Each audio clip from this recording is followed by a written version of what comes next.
Welcome to SR Studios Inside the Issue. Today's guest is Rebecca Bernard, whose story Baby Teeth is featured in the spring 2025 issue of Southern Indiana Review.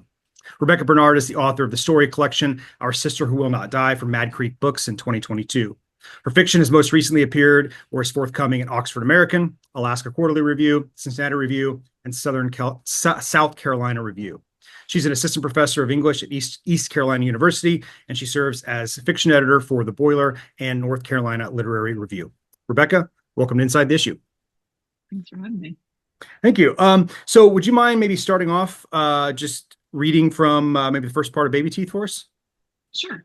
Yeah. Okay. Baby teeth.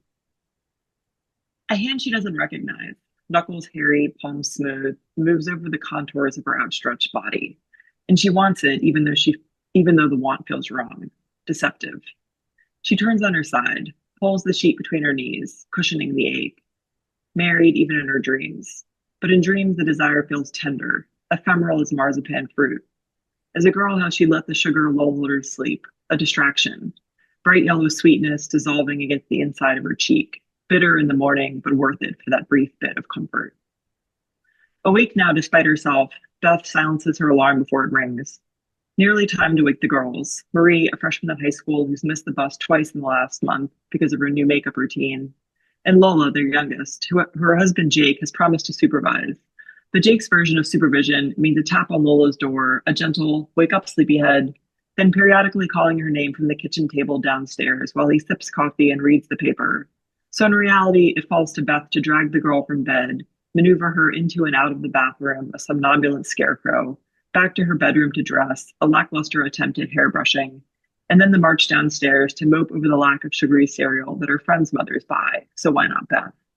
Marie out the door, Jake commenting on her lipstick or the length of her skirt, and Beth clenching her teeth, a rock forming in the pit of her belly, a stone or a diamond, something gorgeous and sharp.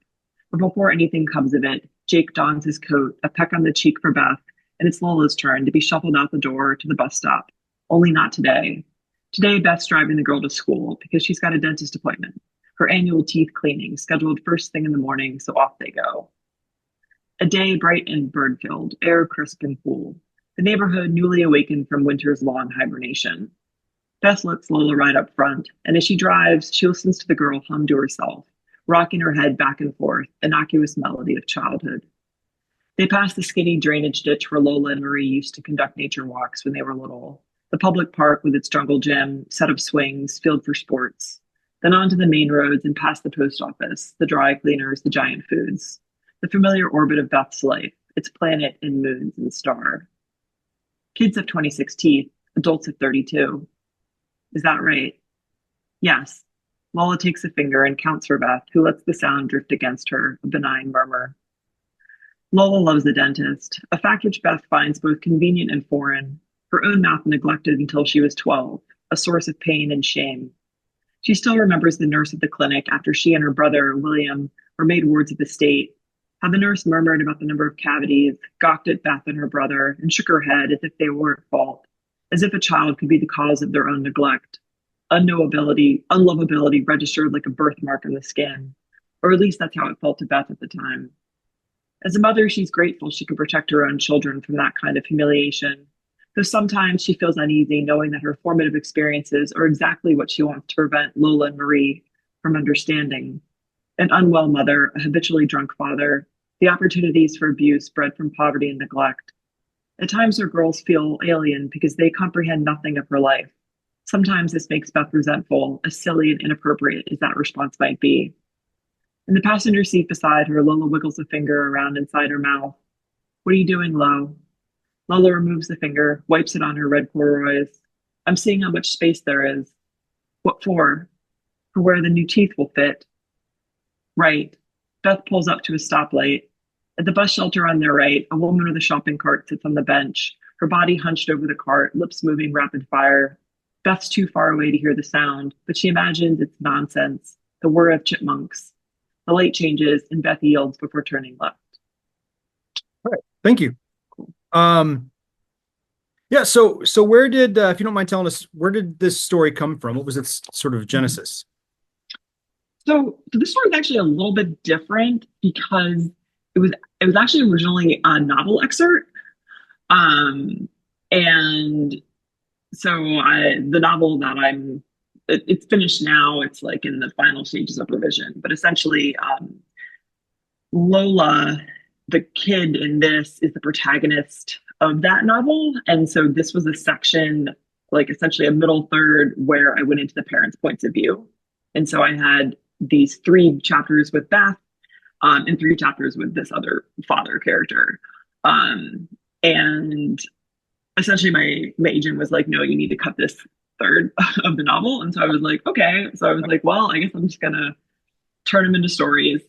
Um, and so it's interesting because like it's kind of like completely different than my regular process. Because normally, like the way I think about writing a story is like so different than how this kind of came to be.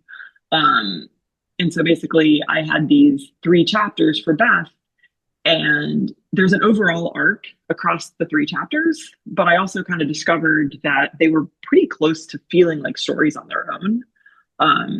So when I went to cannibalize them, it kind of it was like mostly already there, which I think is interesting, or was different for me. So are there Um, two other Beth stories out there? mhm. Okay. Are there Jake stories then too?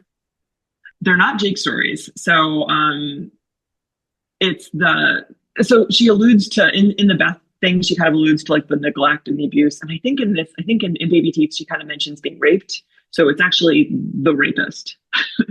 It's his stories, which that was like kind of another piece. Like I had these three stories going into his mind too. And I think my Jim was sort of like, that's she's like, for your first book, like maybe whatever. Anyways, but yeah, so no, I published one of them. What in the Alaska Quarterly Review is the first chunk of this, so it's actually a continuous timeline. Um, and I'm working on the third, so we'll That's see. really cool. I would not have thought that. So, that's really cool. So, what since the process was different and really the process of making this a story was more of a revision than I mean, because you weren't conceiving of it as a story as you were writing it, so Mhm. you're revising it into the shape of a story. What challenges were there for that? I mean, I don't know. I'm fascinated by this. This is really cool. What challenges were there in taking what was a chapter, um, and make it into the three stories, the one of which we have here. Mhm. Yeah, I mean, so I think one piece, well, I was sort of figuring out like, is there enough of an arc here? Does enough sort of change? In this particular chapter, it did feel like because you had the sort of moment where she thinks that she's lost Lola. Mhm. So it felt like it had those kind of pieces for me. So it really became about like exposition was sort of a question, right? Like how do I and to me, like the thing that I kind of like struggled the most with was sort of feeling like how do I make this character who I'm telling you has had this like really kind of traumatic childhood and all of that stuff, but that's not really going to be like the center of this story. So how do I have it in there and have it feel definitive enough or particular enough so it doesn't just feel like I'm like tossing some trauma into my character's backstory in Uh, order to like have things function later. So I think that was a tricky piece for me. It also the story that started with the character waking up. And so I ended up adding that first paragraph that wasn't originally in the chapter. I was trying to think about like how do I make this also just like feel interesting and like have some kind of like how do I kind of set up these tensions in a way that I wasn't doing when you were just sort of rolling into it. So I think those were some of the bigger pieces. And then I made changes to the ending as well, which I am thinking about. Yeah, I mean, and a lot of those are sort of the sort of smaller changes that I'm like constantly making. Every time I feel like you open up a story and you're like tweaking or trying to. So there was a lot of those like smaller changes too, but the bigger ones were just like thinking about like how do I not make this feel cliche? I think that was like my concern. yeah, and I mean that opening bit where she's you know, kind of in this kind of dream half awake state. There's a reference to like the like the hairy knuckles, and I think that doesn't that come back with Brad? I think Hmm. it's a reference to his hand being hairy or something. And it was like that. That was actually, I don't know if that was one of those happy accidents or if it's intentional, but either way, it worked. That worked nicely to tie those two things together. And I think the dentist, like, I think that the dentist is just a great sort of, I don't know, kind of engine for this story because it does so easily tie into her Beth's the main character's sort of troubled past, right? Her like dental and oral health being not something that was taken care of. So it's like it offers that like really easy, stark, like there's all kinds of things about Beth's life are probably different than her daughter's, but it's like this one thing provides us this like, I don't know, this focal point, which I think Hmm. works really well. Um, And that wasn't in, I mean, that was not intentional. I mean, I don't think I thought through it like that, at least at the time. I think it was no, very but I much mean like, that yeah. that's what happens, right? Where No, yeah, I mean, the story's yeah. smarter than we are. I love that. Hmm. Um, I'm happy that's the case for me because I don't feel like I'm very smart most of the time. So it's nice to have the story outsmart me.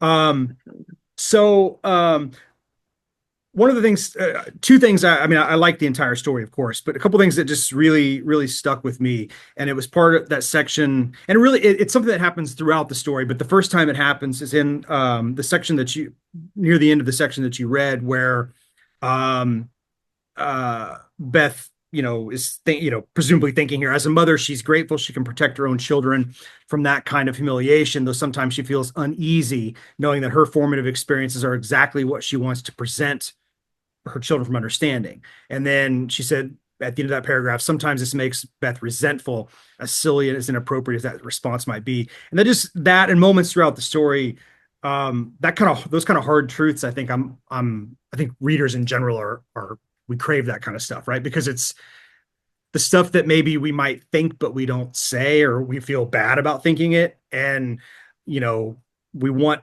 better for our kids, but sometimes we think like, yeah, but if they had it a little harder, it might makes they might be stronger for it, but yet we of course don't want them to face any harm. So it's just that really difficult, hard truths that I think great stories can provide us. Um, and especially that Beth is sort of aware of this truth, right? I think that I don't know, I really like that. And then I liked to um so in maybe the latter sort of third of the story, after they've gone to the dentist, they're kind of playing hooky. They go to the park, and she's sitting at the park, and this is before Lola wanders away. Brad, this sort of guy that she's seen at the park before, he's like lives in the neighborhood, also has a kid, and he approaches her and they talk. And this scene, just Beth's interaction with him on the park bench I think it's just handled really well because, it's clear. I think it's clear and we're meant to see Brad as this guy who's miming or mimicking vulnerability because he thinks that works. Because he says some things like, "Oh, where is it? Um, it's just been so hard. It's just like it just feels you're like, oh God, like does this work for some? Does this work? It seems like it's worked for him before or something. So anyway, I just thought that scene was so it felt true and real, but also funny. Not maybe like laugh out loud funny, but it was this we were able to sort of see this guy for what he is, and also I get the impression that Beth feels that way too, but she's also kind of humoring him because there's some thrill, right? Like Hmm. she has this kind of flirtation with this guy, and then of course it all gets upended when she notices that Lola is missing, and she can't even remember his name, which I think is another really nice touch. But yeah, I mean, what was that scene like to write? Because it takes up the bulk of the last probably third of the story or so. Hmm. Hmm. Yeah. Um, I think like, well, it's like I definitely, well, I love writing flirtation scenes. I think they're the most fun to write, sort of like those like semi-romantic, like where you're not sure about the other person.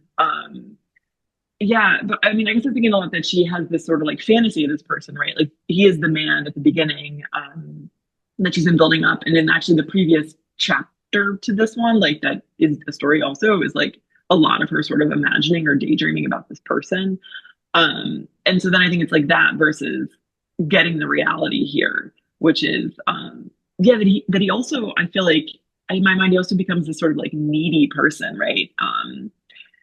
And she like, I feel like I describe him as having like kind of like these muscles that are like sort of nerdy muscles, right? Which I feel like is such a particular kind of thing I can imagine, where it's like the person like works in IT, but then also like lifts a bunch and has that kind of like just that. Now I feel like an asshole. Sorry, or pardon my language, but Oh yeah, I like get what you're saying. Yeah, yeah, like I mean, yeah. So thank you for the kind words on it. Yeah, I mean, I wanted it to be both like, yeah, it is this like this thrill, this thing, and then I wanted it to feel, and actually, this is something like in revision I was thinking about another kind of piece. I didn't want it to feel like Beth is getting punished here, for having this like kind of semi flirtation, and then that's when she realizes that Lil is gone. So I wanted to. I think there's a moment where she kind of like thinks about that idea of like, am I being punished here? That was like another kind of piece that I changed.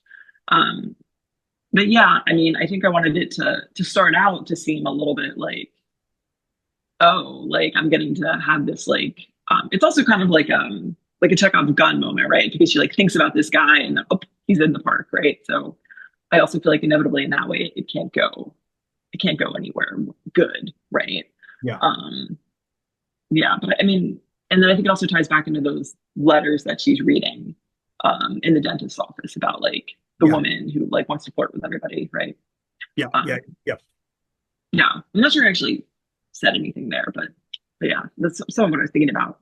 Um, I would say on your earlier point about the mother who that sort of like hard truth, I guess, like that's also I mean, I think that was also partially like just the bigger theme that I was like thinking about, both in the novel that it came from, but then in that sort of section, that sort of like I don't know, I'm just like interested in that kind of sense of alienation between those two characters a lot. And like what does that mean when like your kids can't know you really because their lives are so apart from yours?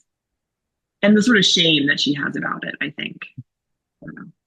Yeah, I think that was handled really well, and I mean, even if, um, yeah, just something about that you know, she resents that her kids can't know her, but she wouldn't want them to know, right? Because it's Mhm. painful and it's yeah, I don't know. I just thought that was all navigated really nicely. Um, so another thing I wanted to ask about, I thought. You said there's three stories, so it was the third one after this because you said the other one Mhm. was before this. Okay. And is that one, are you looking to, is that one like being sent out and everything? Mhm. It Mhm. is? Yep, Okay. sending it out. Okay, We'll cool. see. That'll be yeah, I'm intrigued by this character, especially because I thought it was just a standalone story. So now it's like Beth exists elsewhere. That's cool. Um, so what were some books for you, books or writers that were really important for you, either important for you when you first started writing, or books that kind of remain important to you as you Mhm. continue, right? Yeah, and I've been thinking about this one because I feel like this is the answer that I always like stumble on, even though it's like I know it.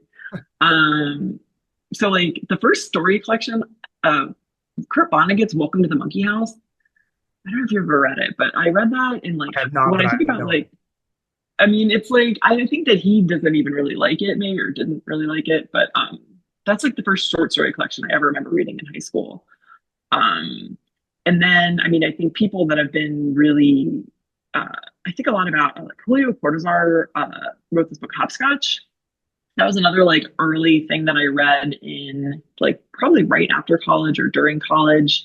And he does all this, it's like experimental, like you can read it either chronologically or you can read it like almost like he guides you to like jump around like hopscotch around the book. So Don DeLillo was another person. And and what's interesting to me is like I don't necessarily know that I think my writing is a lot like these things, but these were like the big sort of formative people. And Virginia Woolf, I think, is another person. So like interiority in writing, I think that's the thing that I really like gleaned from a lot of these like early people that I was reading. Uh, as far as like when I think about the story, a story in particular that I come back to a lot, Mary Gaitskell's Tiny Smiling Daddy, which I think is that's like pretty widely anthologized. But I'm really interested in her ability to like show really complicated characters that have done sort of problematic things. Like a lot of the writing that I've done has been interested in that. Also, just because I'm interested in criminal justice in various other ways, but like, um, so I think like that close third interiority and people who do that super well has been a real kind of model. And then things that I've read lately, I'm gonna look here because so I would say like I was trying to think about things that I've like bigger people lately. Rachel Kushner, I really love her work, particularly The Mars Room. Again, I think she just does a really good job of that complicated interior space. There's this short story called Nephilim by Annette Binder, which I think is my favorite like story that no one has read. It was originally in one story, and I read it in her collection, which came out from Sarah Band probably like I don't know, 15 years ago at this point. Um, but it's like every time I read it, I like cry, and it's one I love to teach. What And was it? it's The story short. was called Binder, you said?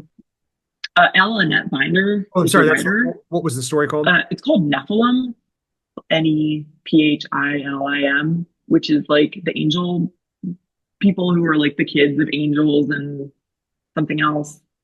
There's like the angels had sex with someone and they created these like, and they, uh, I can send you a PDF because it's like, Yeah.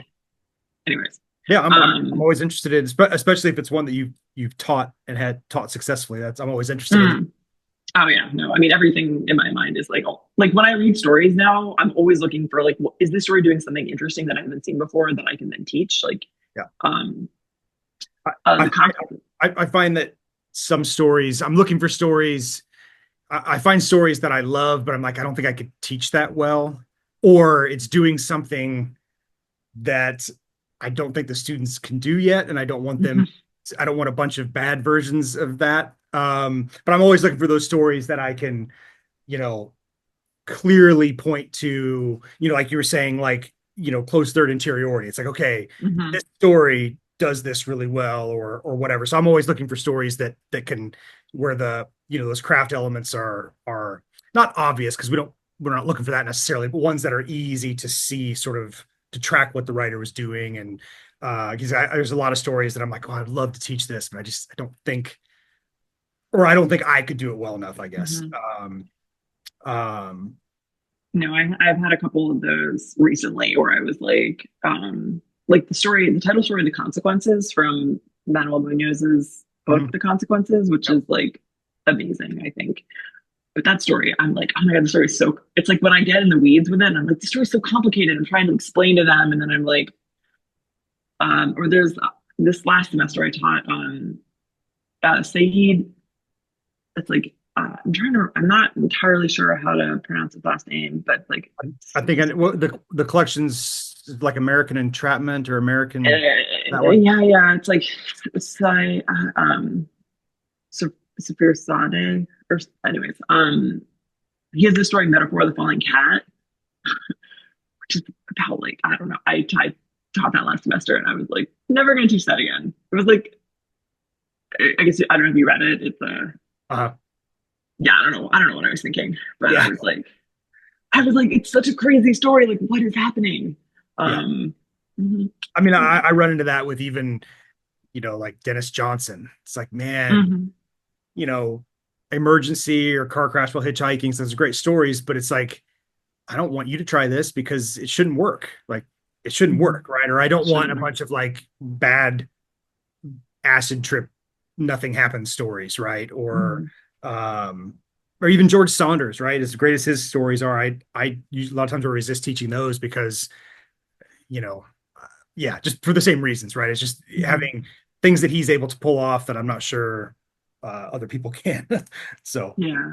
um, so what are you currently working on? You mentioned the novel being about to be finished up. Is that what you're working on still, or you got something new? No, that's like hopefully that's no. I'm working on a new novel and a story collection mostly. Really trying to get some progress on the new novel, which is first person, so I guess it's like different in that way.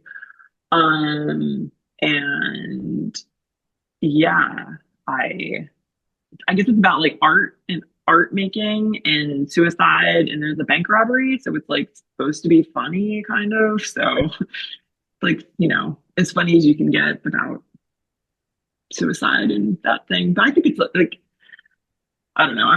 My goal for the summer is to get a draft finished. So but then also just sort of working on stories in between, because I really like stories, and I actually have like a few story ideas that I like want to write, but I'm like, you know, I shouldn't I should really do this other thing.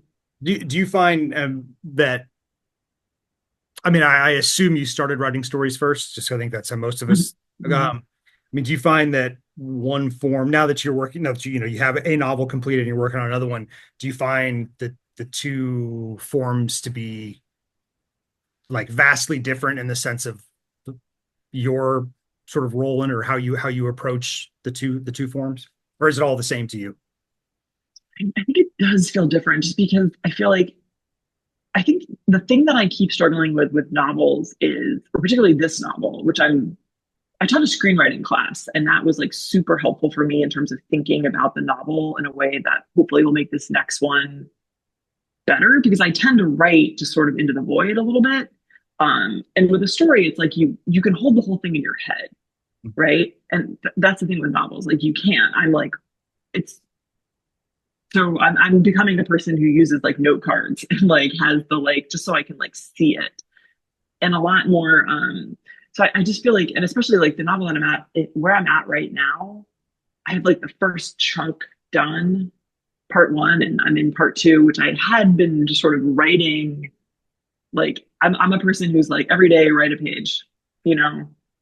But when you're writing a page without a plan, you end up just with like crap sometimes, which is like maybe useful, but mostly. So now I had gone back and did this big revision to kind of see like, what am I actually doing here? And I don't know, man. It's like math. I feel like it's so math like, Yeah. and I'm trying to figure out now like, it's like I know the big. I don't know. Yeah. So I'm like in like, I'm in those planning weeds or whatever that space is. Yeah, I drafted a novel for my MFA that will, I mean, it's terrible and it belongs in a drawer and it won't ever come out. But I just, not that it matters really, but for I have a hard time not thinking in sense of story. And I have to, if I'm working on something longer, I really have to like rethink. It's like I'm writing scenes. That's all I'm doing. I'm writing scenes because a novel, Mhm. at least a traditionally structured novel, right, is just a collection of scenes. 50 scenes or however many scenes. It's like I have to. I think not to psych myself out. It has to be just like I'm just going to write the thing right in front of me, that scene, and then we're Mhm. like because it becomes too unwieldy. And yeah, I don't think I'm very good at very good at that. Um, Me neither. and then, I mean, in your bio, I mentioned, you've got other work out there, your story collection that's is already published, and you've got work out in other stories, or stories out in other journals. Yeah, so thank you so much for chatting with us today. You can find Baby Teeth in the spring 2025 issue of SIR, and you go to usi.edu/SIR to find out how to get a copy. The link will, of course, be in the description below. Thank you again, Rebecca. I appreciate taking the time. No, thank you so much for having All right. me. We'll see everybody on the next one. Thanks.